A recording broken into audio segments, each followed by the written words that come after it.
Hello, everybody. This is John Barnwell here, north of Detroit, Detroit, the Straits. And I'm here with my greatest pupil and greatest teacher, Douglas Gabriel, also in the greater Detroit metropolitan area, the center of the universe, at least from our perspective. We can prove And it because we're we thought there. it'd be fun just to come on here and give a little backstory. Why are we here? Douglas, American Intelligence Media's Douglas, with his difficult to describe partner Tyler Gabriel, and Indomitable. their That's the word that comes to mind today. human dynamo, Yeah.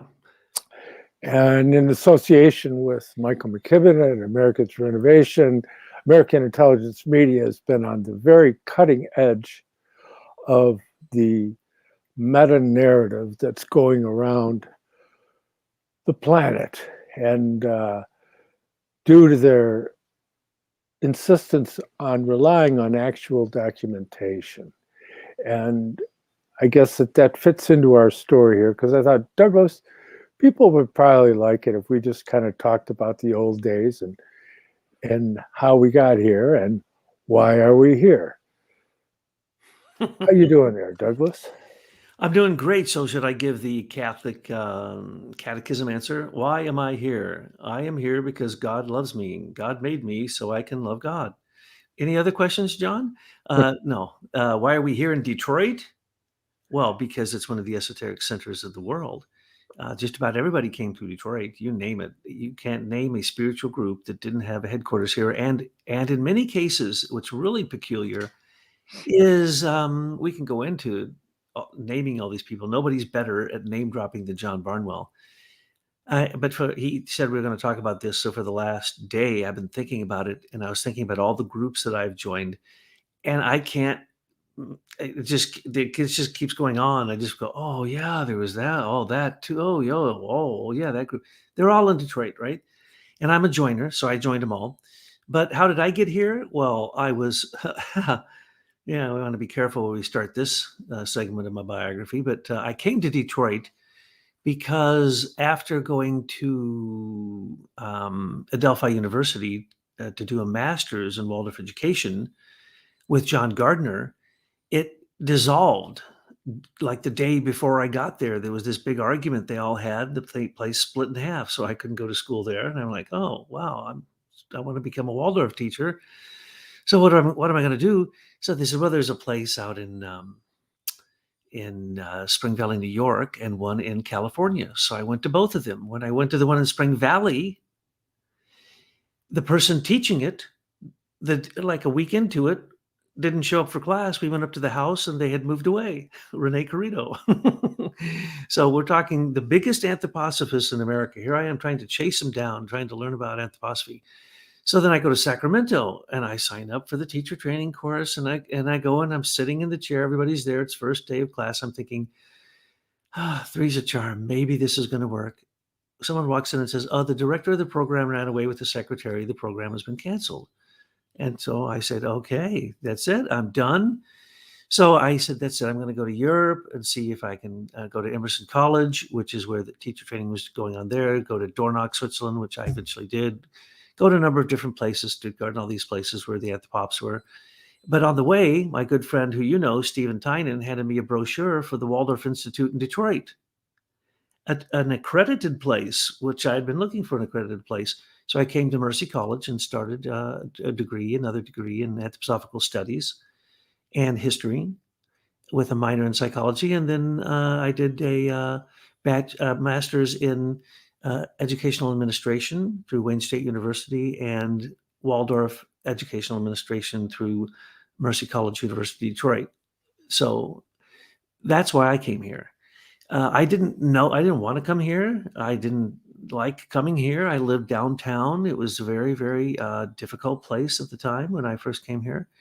But it turned out to become the hub of anthroposophy in America, and certainly in the hub for the entire English-speaking world. And it was all centered around the Mayflower Bookshop, because that's where all the original people got their books. And it started when a man named Dr. Rudy Wilhelm and his wife, Amelia Wilhelm, who've both since passed over the threshold, they founded the Waldorf School in Indian Village. And Werner Glass, my teacher, and his wife, Barbara Glass, who was a wonderful eurythmist and painter, an incredible saint, especially to live with Werner. And Werner was like Mr. Waldorf in the English-speaking world. He came to Detroit and he brought his cohort, Hans Gabert and his wife, Rosemary Gabert. And the two of them started a teacher training institute, because in those days they said, you can't start a Waldorf school if you don't have a teacher training program. So they started it there, and I ended up going there. And then the very first weekend that I was here, someone said, well, have you gone to the Mayflower Bookshop? And I said, no. Oh, you mean that little shop in Ferndale? And they said, yeah. I said, that's still there? I used to sell that guy quartz crystals when I used to be a crystal dealer traveling around. You mean Crazy Bob, right? He's still there? Yeah. So I started going. And I would go there every Saturday because it had the best collection of English-speaking books, or English books in the Western spiritual tradition.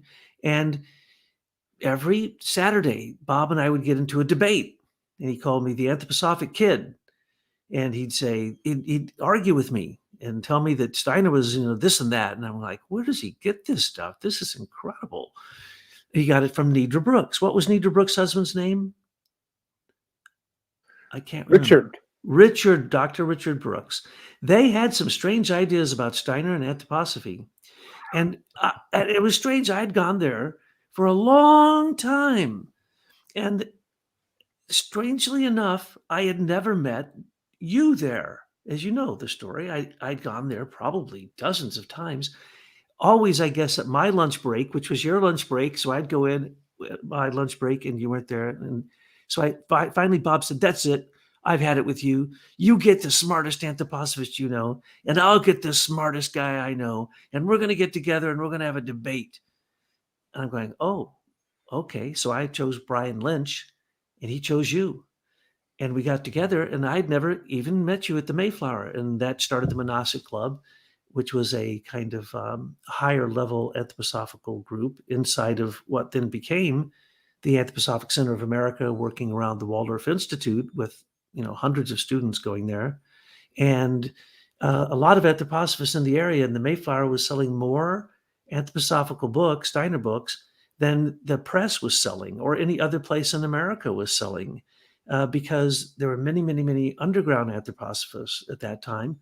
And you were one of the people leading many of those underground anthroposophists, and some of the top anthroposophists in the world would come to the Mayflower Bookshop. So you got to know all of them. You got to direct lots of people to anthroposophy and Rudolf Steiner. And that's just a tip of the iceberg of the anthroposophic aspects of what happened here. The Waldorf Institute was here for decades. And then it moved to Spring Valley and became Sunbridge College. But while it was here, it was connected to Mercy College and later to University of Detroit, and people could get degrees and study Rudolf Steiner at the same time. That's how I ended up here. That's a great rendition. You left out one episode where first Robert brought Ted Lucas. I didn't. I meant to leave that out. Ted Lucas was one of the strangest people. He was Ravi Shankar as one of his top teachers, one of the best studio musicians in the world, and he was completely nuts. Oh well, but I love the guy. He played that little bit of wailing harmonica on "Papa Was a Rolling Stone" by the Temptations. In fact, my good friend Paul Warren played guitar on that. He was 16 years old. But yeah, that's a whole nother basket of goodies. But yeah, Ted Lucas was one of the Spike Drivers. They were what do you call a hippie band, I guess, Flower Children, and they did folk rock music, and Ted was the center person of that. And yeah, he studied with Ravi Shankar in India before George Harrison did. And Ted was a interesting character, and he has since passed on. And I just want to say hey to Ted Lucas. But anyways, he wasn't equipped to have that conversation because that was not his background. But interesting character nonetheless. But in looking at this, and Douglas is, I got a guy coming in when you go to lunch, oh, you owe me. By the way, you owe me for introducing me to you. He said that about you and one other person, Eugene, the Kabbalist. Wow. And that's a whole nother story. I was wondering whether Eugene would come up in this conversation. One of the Well, deepest magicians ever. Yeah, it wouldn't be complete if you didn't have the leading master of the Golden Dawn approach and things that came after that I kept trying to get him out of. But once they go down the path of Crowley and all of that, they become afraid of Christ, and with good reason, because little do they know that the path that they're leading is something that leads down. I have to dig up on my little reference here. Where did I put it? It should be right here. Well, Crowley came to Detroit, right, and couldn't last, and he left. Father Actually, yes. Akkad came to Detroit. All these people came to Detroit. They couldn't last. A lot of them went to Chicago or blew out to California after that. Well, yeah, see, Crowley, his Blue Equinox was published in Detroit. And in fact, his principal biographer, I sold him his copy of the Blue Equinox. So there's a lot of connection with Detroit, and Frederick Codd, who was the principal student of him, was here, and he became a member of what goes by the nickname the UB, the Universal Brotherhood, and they had these they were printed on this stenography machine in purple ink, and they're a very, very mysterious group that I've since been able to figure out that it's yet another appendage of the Jesuit impulses in North America. But why don't you chat for a second while I find something that's very, very interesting? Well, what I've noticed is that sometimes people come to Detroit, and because we are on a gigantic salt lake underground, it's just salt mines. They go all the way to Pennsylvania and New York, fantastic amount. And they just started at the point where the ice sheet had come all the way down in Michigan, scraping everything, creating the Great Lakes. And then they started to recede. And for some reason, whatever it was, there's a lot of salt there. So salt causes a different kind of experience. If you want granite, that's for good thinking. If you want salt, well, that, when you go into sulfur, salt, mercury, we used to study these kind of things in the Manassa Club, and we were trying to pinpoint why it was that so much happened here. But one thing that I can say is that, look at Michigan. It sticks out as a peninsula. And to get to the UP, there's only one way across, and that's this huge, long suspension bridge, the Mackinac Bridge. And then when you get up there, what's that? Well, that's a whole peninsula. It's two peninsulas sticking out, almost like that image of when God and the human are touching fingers in a way. And so what goes right down the middle, right in between Ann Arbor and Ypsilanti, is a historic place for UFO sightings. Incredible evidence too, not just, things that were left, things that were burnt up, animals that so when I was young, I happened to live there when this was happening. And then at Caseville, more UFO reportings there than probably any place else in America.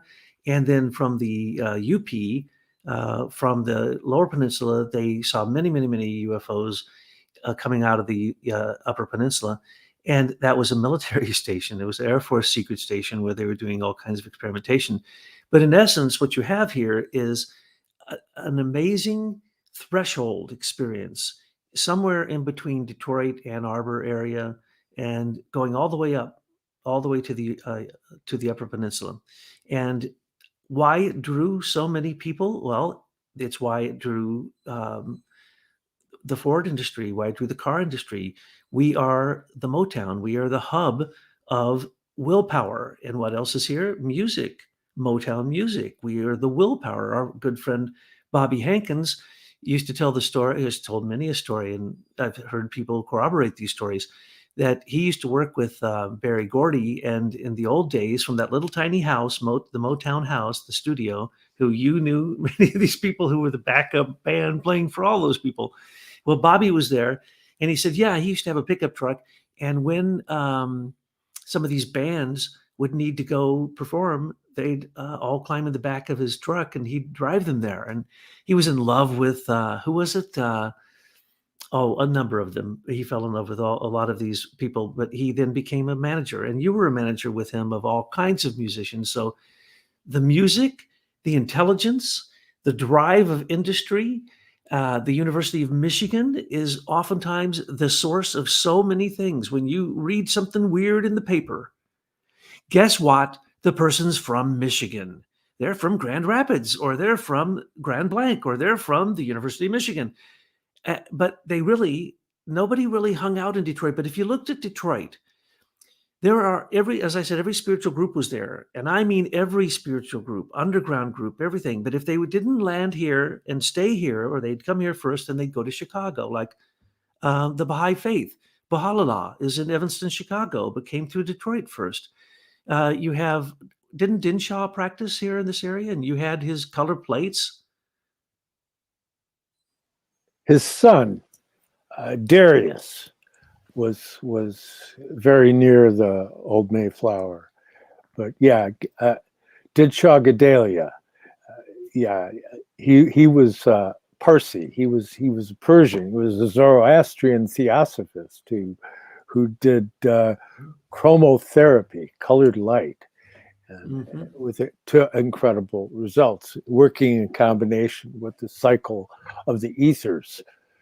And yeah, that's yet a whole nother conversation. There's so many conversations that we could have that I thought it wasn't fair that we just had them with each other. That it'd be nice to let other people kind of eavesdrop on some of the conversations that we had. Well, and our doctors, nice to have one where we didn't have to study to prepare for, just to remember how to put the pieces together. But yes, I mean, we could go down a lot of different roads, but I think that of course the principal road that we travel on and have for a long time. In fact, I found out the other day, I was talking to James Stewart, the incredible founder of the Rudolf Steiner archive, with his wife Marilyn, and it's interesting because a huge proportion of the texts that are on the Rudolf Steiner archive are from books that he had purchased at the Mayflower. Which, yes, it's interesting because all this stuff's going on, okay? And I mean, I would recognize people like James, when I see him, hi, how you doing? But I didn't know him. And it was like, and people would ask me about this. Well, okay, if I read this, what would be a good thing to read next, and all that kind of connecting the dots, which tends to keep you on your toes, as you know. But he told me the other day. He said, I was talking. I said, well, yeah, we were told by Michael Dobson over at Anthroposophic Press that we were by far the largest art output of Rudolf Steiner's material in North America. And James said, are you kidding? You were the largest output in the whole world as far as English-speaking anthroposophy. So we didn't know that, of course. We were just trying to do our job. But when I start thinking back, and the wonderful things like, well, let's think of, for example, some of the people that did come through Detroit that we got to meet that are connected with this whole parallel destiny. But I wanted to share what I was looking for, and I finally found it. It's what I posted right on the front here, is a quote from Rudolf Steiner in the lecture on Dionysos in the Wonders of the World, the lecture cycle. I keep going back to time and time again because it's so challenging that's necessary. And in there, he says, and he's referring to the adversaries. Lucifer and Ahriman are referred to frequently by Rudolf Steiner. Ahriman, the spirit of materialism, like Satan, and Lucifer, the spirit of pride and effulgent life, self-concerned light. But Rudolf Steiner says these other beings, those who rejected the Christ impulse, seek to give to humanity for their inspiration everything which we can call materialistic culture and materialistic science, end quote. And that basically encapsulates what I envisioned, although I wasn't aware of that quote at the time, but we sensed that intuitively with our hearts, is that was what we were up against. We were challenging the parameters of the world of science, religion, and philosophy. And Rudolf Steiner says that in the future, and I paraphrase, that people will look back on the science of today the way that people of today look back on the ancient mythology. That is kind of ludicrous, the conclusions that were drawn. He said the facts that they discovered, those are correct, but it's the ideas that they brought into the picture to interpret the facts is where the thing gets skewed. And so that's what we're looking at here.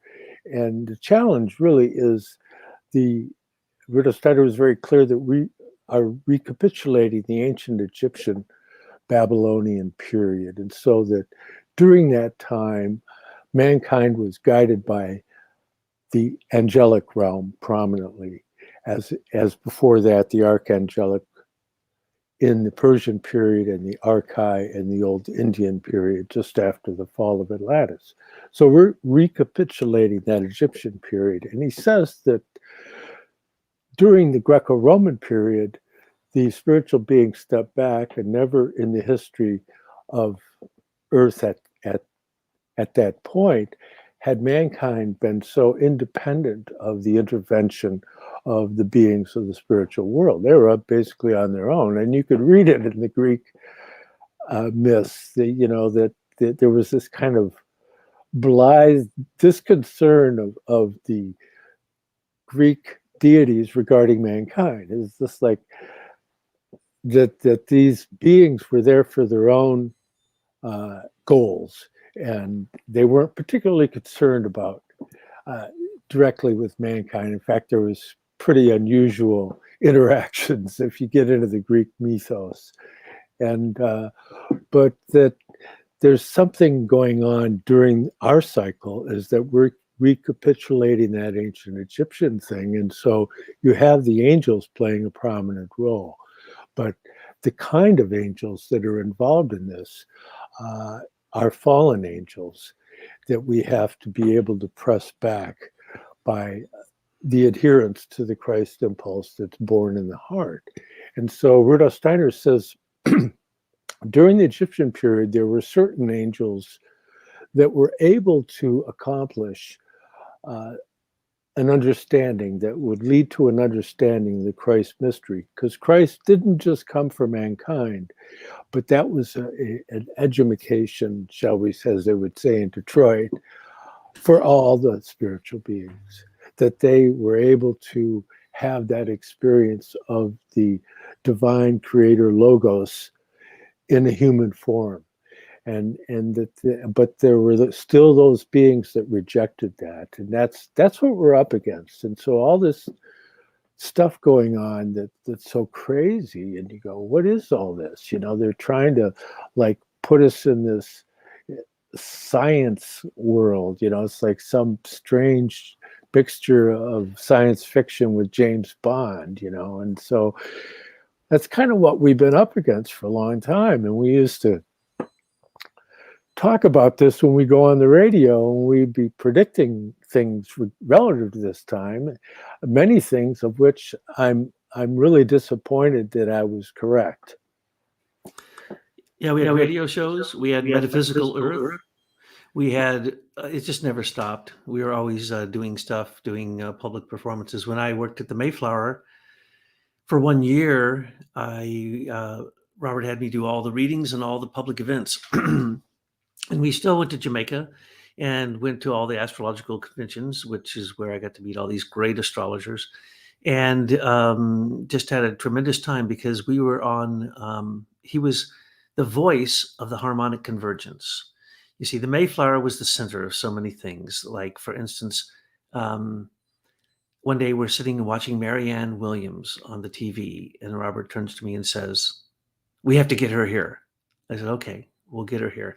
She ends up coming here, moving here, having a great relationship with Robert, working at, what is it, the Unity Temple, Unity Church, or what it was called, which is where Dyer is from. What's his name?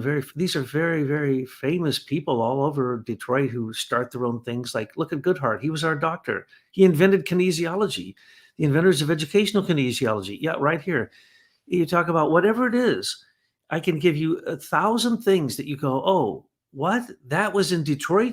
People would never believe it. But yes, there was, for instance, there was downtown a temple that was an Egyptian temple. Did you ever go to the Amorok temple downtown? You walk in and you think you're in Egypt. There's gigantic sphinx. There's a pyramid. You walk in and you're like going, what are these people doing here? But as Steiner said, a lot of people nowadays in America are people who failed their initiation in Egypt.